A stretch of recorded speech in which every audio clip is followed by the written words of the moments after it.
When clients do business with your law firm, does it feel like they're doing business with the DMV or the Social Security Administration?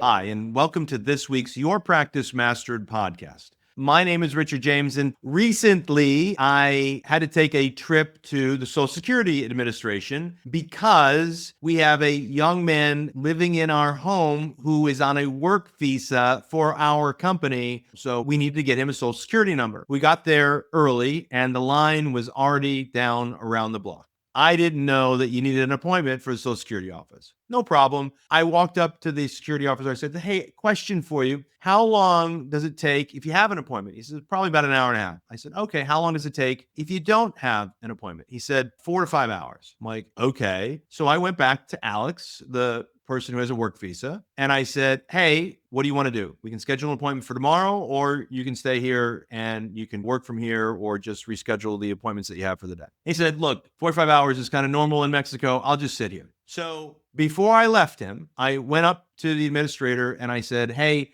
he's here for his very first Social Security card.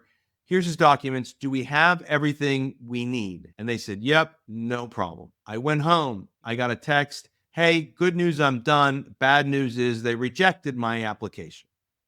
I went and printed it out because they wouldn't take digital, brought it back and said, hey, we're here. We have the document. We stood behind the cubicle we were at, and the woman behind the counter proceeded to yell, scold Alex and me that we're not supposed to stand there and that you need to go take another number. We went back to the front and said, what should we do? She said, take another number. I said, so if we take another number, this place is now full. Are we going to have to wait another 4 hours to get back in line in the line we already waited in? They said, oh, well, hang on. They went and they pretended like they were talking to somebody. Security came up and told us we had to move. Couldn't wait there any longer. Now, at this point, my blood is boiling. That person forgot about us. And about a half hour later, that person stood up and made an announcement. And when they did, I walked over to them and said, hey, by the way, she said, oh, it's you. I said, yep, it's me. She goes, I've been looking for you. I've been right there. Well, I got somebody to help you. Go stand behind this window. I go, here we go again. We sit down and they say, what's your number? We told them the new number. She goes, well, that's not right. You're jumping the line. We go, no. We were this number, but they told us to get a new number. They said, you shouldn't have gotten a new number. We'll just use the original number. So we shouldn't have gotten a new number. Did that make us feel good? Did we feel like we were appreciated? No, but it is a government office. They do have a hard job. They're dealing with the masses, and they're dealing with a lot of times older people who tell long stories, and they have real problems, and they're confused about a lot of things that they have to do. So it's not me condemning the work that they do. Don't misunderstand me. Generally speaking, we all know that the experience at the DMV and the Social Security office is not all that great. And so what is the experience like for your clients in your firm? Is it more like a high-end restaurant where they talk to you by name and they hold your chair and they make you feel special? Or is it more like the DMV and the Social Security office? If the answer is you don't know, that's a problem. What I believe we should be doing, and I've been teaching our members this for years, is we should be micromanaging the client experience. Look, if you're curious about how to micromanage the client experience, go deeper, take a deeper cut, go to our website, thelawfirmsecret.com. There's all sorts of free resources, and you can always book a call with us to ask questions and have us look under the hood of your firm, and we can kind of give you some guidance. So, micromanaging client experience, checklist template. There are opportunities where you integrate with your clients on a regular basis before they become clients as a prospect, and then once they are clients. And some key areas are the very first phone call. Look, does Battle Axe Bertha answer the call? Law firm. Sounds like she's just trying to get them off the phone. Or are they building relationship and building rapport? And then the next thing is this warm hug call when we're reminding people about their appointment. And then about how do they get to their appointment? Do we give them directions, and are we clear about how it is to get to your office, or how to use Zoom, or how to call into the conference line? Do we send them a physical or electronic shock and awe package? When people walk in your office, is everybody wearing similar clothing so it feels like it's aligned and everybody's on the same page? Do we have a director of first impressions when they first walk in the office, and their job is to make them feel welcomed and offer them a drink? And do we cover what it smells like in there, what it looks like in there, what it sounds like in there? Are we covering all of the senses? Do we have testimonials everywhere? Do we have drink menus? What magazines are being shown in your office? What's on the TV or what's playing on the radio? Do Do we have authorship, celebrity, and expert books laying around to set your firm up as a differentiator between all the other competitors out there? Do we make sure their name is highlighted? Do we have the initial consultation outlined and organized as to what room they're going to be in and what it's going to look like if we're bringing them into an office and doing a Zoom hybrid meeting, or whether it's going to be on Zoom? Do we control the backgrounds?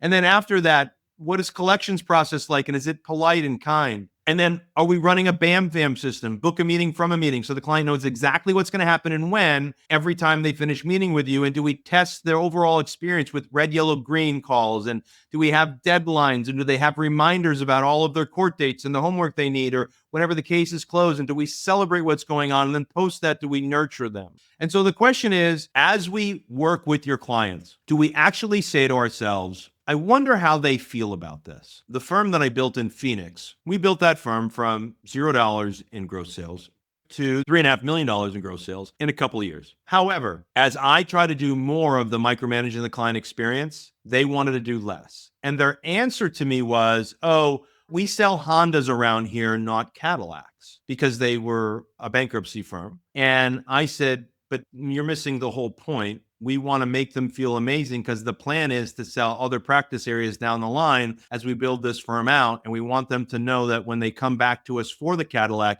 that we're going to serve them very well because we served them very well when they bought a Honda. And it was very difficult for me to win that battle. And so if you are struggling with this idea that, oh, we sell low-end cases, first of all, you may not be charging the right number. Secondly, you may not be thinking about your firm long-term the right way about the other services you may have to offer. And third, just remember, I don't care what I'm buying from somebody or how much I pay them. I still want to feel good about it. And most of these things don't cost a lot of money. They just take time to implement. And once you build the system, they're implemented over and over and over again. My father was selling his practice, and he's talking about the things that we're going to do to make changes. And he said, when we are working with a client and we put the voicemail, we're going to say, make it a great day. And the secretary that was on the way out the door, Battle Axe Bertha, she said, what are we, Chick-fil-A now? And he was taken aback and insulted. And I was like, Dad, that's actually a compliment, because Chick-fil-A realized it didn't cost them any real money to make sure that their team, when somebody says thank you, they say my pleasure. Or when they wish you a good day, they say make it a great day. And that those things are inexpensive to do. And even though some people joke about it, they actually do matter. So my challenge to you as we get through this podcast today is, how do you not act like the DMV and Social Security? And the way that you do that is by being on purpose with micromanaging the client experience. You know, I have some clients through the years, Danielle McCraney, one of my original clients, who took this very seriously. If you walk in her office, they do exactly what we taught them to do by offering a menu of drinks and having books everywhere and what magazines are being offered. And they take it very, very seriously. Jonathan Breeden bought a great waterfall for his office, so he controlled the sound process and he really micromanaged the client experience. Now, look, at times like this, when people are coming to the office less and less and more things are being done digitally, we have to manage the client experience a different way. It matters what we say, how we show up on Zoom, what our voicemails are, how responsive we are, the way in which we send them shock and awe packages. It matters, the little things that we do, a lot, because we've lost the ability in many cases to bring people into the office and make them feel special. But if you still bring people in your office and it smells like a funeral home, kind of musty, old, dusty, moldy, we should probably fix that. We used to bake Otis Spunkmeyer cookies so that the office always smelled like cookies, and we would have them fresh there for them to eat when they came in the office. A lot of cookies we went through back in the day when we did that. You want to think about, how do you affect their smell, their sight, their sound? How do you affect the way they feel? And if you do that, and you do it successfully, and you consider the way you treat your client, you're going to have a better client experience, higher reviews, you're going to get more referrals. And if you choose to open up an additional practice areas, you're going to be able to have clear conversations with your clients about those practice areas. And when they have that need, they're going to choose your firm because they remember how well you treated them. If you want to get ahead in this world, if you want to build a better practice, micromanage the client experience. At the end of the day, these are small changes that make a big difference. As I say, they're the little hinges that swing the big doors. Micromanaging client experience is one of those. It just shows that you care. And people don't really care how much you know until they know how much you care. Make it a great day.